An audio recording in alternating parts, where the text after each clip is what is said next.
It looks like Humza Yousaf and the SNP might be frothing hypocrites when it comes to channel migrants. They talk a good game, though, don't they? Is a bill that this government does not support, will never support, and nobody who has any concern for our fellow human beings should ever support such an appalling piece of draft legislation. So the entire system is broken. So instead of trying to house them in barges or ships or boats, actually why not look at the system to see how we can fix it? Our public sector, they need migration, our schools, our hospitals, our social care settings. They like to make out that they're the kind and compassionate ones and the rest of us are evil. Now, back in 2013, Humza Yousaf was External Affairs Minister. He slammed everyone else, saying, "We do things differently to the rest of the UK. We welcome asylum seekers." In fact, the SNP's own website currently says Scotland stands ready to help to offer sanctuary to refugees who need our help. This is first and foremost a humanitarian crisis and it requires a humanitarian response. The SNP Scottish Government has repeatedly called on the UK Government to play a part in a coordinated European response and has agreed to take a fair and proportionate share of refugees in Scotland. Well, it turns out that Humza Yousaf and the SNP aren't prepared to put their money where their mouth is. Today, Home Secretary James Cleverly revealed Scotland aren't taking their fair share. Scotland houses 8 asylum seekers for every 10,000 people. That is about half the amount that England takes. Now, according to October figures, the whole of Scotland has just 10 migrant hotels. For a bit of context, London has 86, the southeast of England has 50 and the West Midlands has 42. In fact, the northwest of England has the most asylum seekers living in the community, with 14,289. Those are people not in hotels, by the way. They're in social housing and long-term accommodation. The SNP claim that they're doing their bit because they've taken more than double the displaced Ukrainians per head of population than any other part of the UK. That's what they're hiding behind. So, they are more than happy to take mostly white Ukrainian women and children, no doubt from a mostly Christian background, probably with a relatively decent grasp of the English language and a fervent desire to go home again when their country is safe. But they don't appear to want young, Middle Eastern, undocumented men fresh off the boats in Dover, do they? No. Now, if this was the Tories, they'd probably be branded racists, wouldn't they? In fact, we can actually see that directly because the SNP was happy to house migrants on the MS Victoria ferry if they were Ukrainian.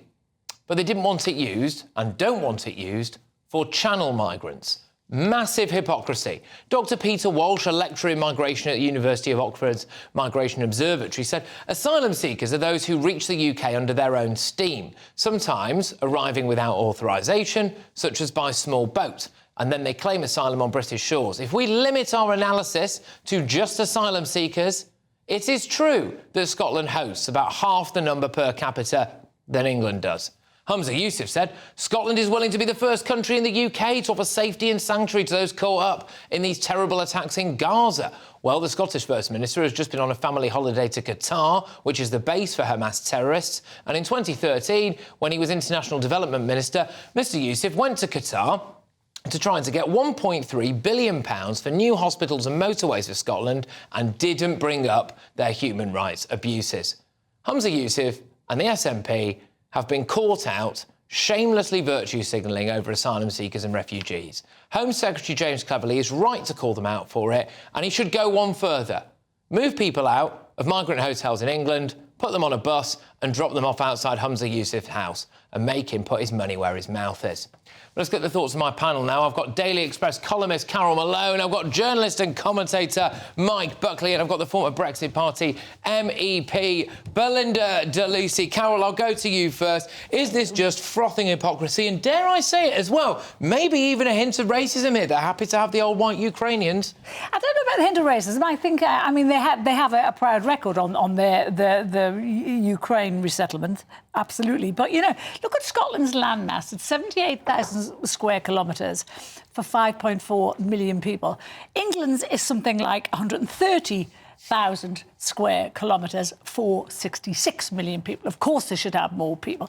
Scotland has currently 4,000 plus unoccupied bed spaces. Why are we talking about sending people to Rwanda when we could send them to Scotland that has 4,500 spaces? You know, you pointed out in your opener there that he's always criticised, always taken the moral high ground as far as we're concerned. Always criticising the Home Office for handling things badly, criticising the government. They are not taking it. That boat you mentioned has been sitting empty in Edinburgh. And the phrase I read today was the two powers couldn't come to agreement. That means Scotland said no. Absolutely. So they should have said yes. So if they have this proud history that they want to welcome migrants, they need to start doing it. And we shouldn't be asking them. We should be sending them there. Yeah. It's empty. Scotland is empty. Thousands of acres of unused space. Mike, Hamza Yusuf will take Ukrainians because they're mostly women and children who want to go back home one day and probably have a good grasp of the English language. He wants to take people from Gaza because his wife had family over there. But he doesn't actually want young, undocumented men on small boats, does he?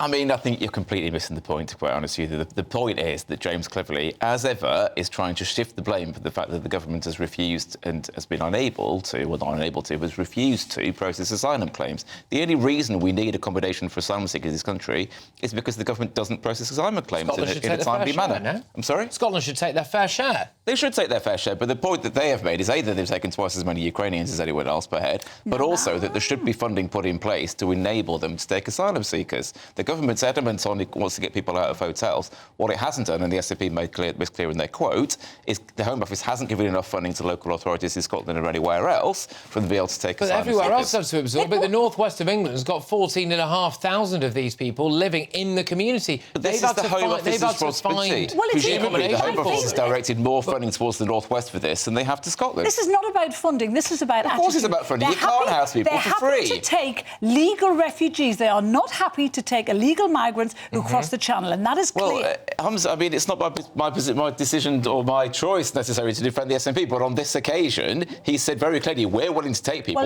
You just need to pay for them. But just to come back to the boat, they did house people on the boat for the year, Ukrainians, you're right. They then decided it was unfit for that purpose, and so moved the Ukrainians off. So they've decided it's not fit for the Ukrainians. Why would they put anybody else on because they could make it fit the way we've had to make that.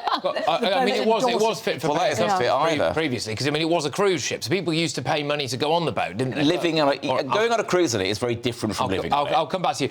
Belinda, Hamza Yusuf, the SNP, saying, oh, look, we are this lovely party, we'll throw our arms around the world. Absolute load of rubbish. Of course it is. I think the myth of SNP moral superiority over asylum immigration has been completely busted. But I think it is a reach of cleverly to talk about dispersing these men who are not asylum seekers. They are men coming from a safe country. We need to make that clear. And it is wrong of our government to keep deflecting from the real issue. They shouldn't be in our country anyway. And it's English borders that our government have made so porous, so welcoming and accommodating to tens of thousands of unvetted, undocumented men from the safety of France. That is where the attention should lie. If I was up in Scotland, I'd be very, very happy, actually, that we weren't having to accommodate these unvetted men in our hotels. And the truth is, Scottish people, English people, Welsh people, we don't want them. The majority don't want them. And Hamza probably knows that and knows he's going to get a bit of stick if he starts accommodating. Wales does more than Scotland does in terms of per capita. Wales takes more,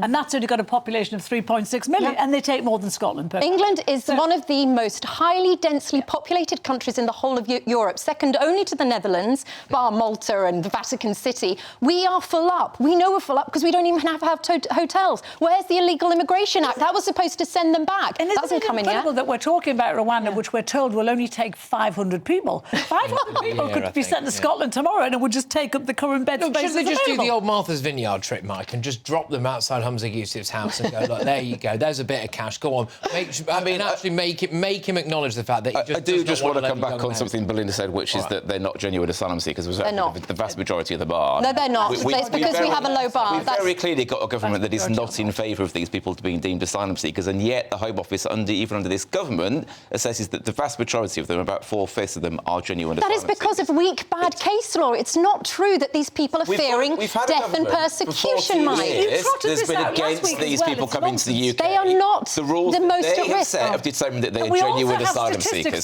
They're hardly a soft touch. 70% of them are not refugees. You know that economic migrants. That is the exact opposite. That is the exact opposite of what is true. 78% of them are deemed to be genuine asylum seekers, even under this government. The government's figures are 70%. There's about 20% of them that are not genuine, but the government seems Mike, don't you accept that if there's literally no bar to what makes you eligible for an asylum seeker, then everyone is an asylum? Of course there's a bar. There's a very clear set of criteria. Doesn't make it. No, there isn't. There's a very clear set of case law on this. Coming from Albania, there's a bar, is there? Okay. So as we famously know, people are not coming from Albania. Well, we know they did, so but that was put a stop to that. Just a quick yes or no. Should Humza Yousaf and the SNP, given all of their virtue signalling, be taking more boat asylum seekers? 150% yes. Should they? They should, but it should be funded by the Home Office. OK. Absolutely, but we should focus on stopping them coming here in the first place. All right, OK. The kind of lively start I've got to on a Monday. The Scottish Government spokesperson said the Home Office is responsible for provision of asylum accommodation, including hotels procured as contingency initial asylum accommodation. Scotland has consistently played its part in supporting asylum dispersal since it was introduced over 2 decades ago. We are committed to supporting people to integrate into our communities and to providing the safety and security they need as they begin to rebuild their lives. Right, OK.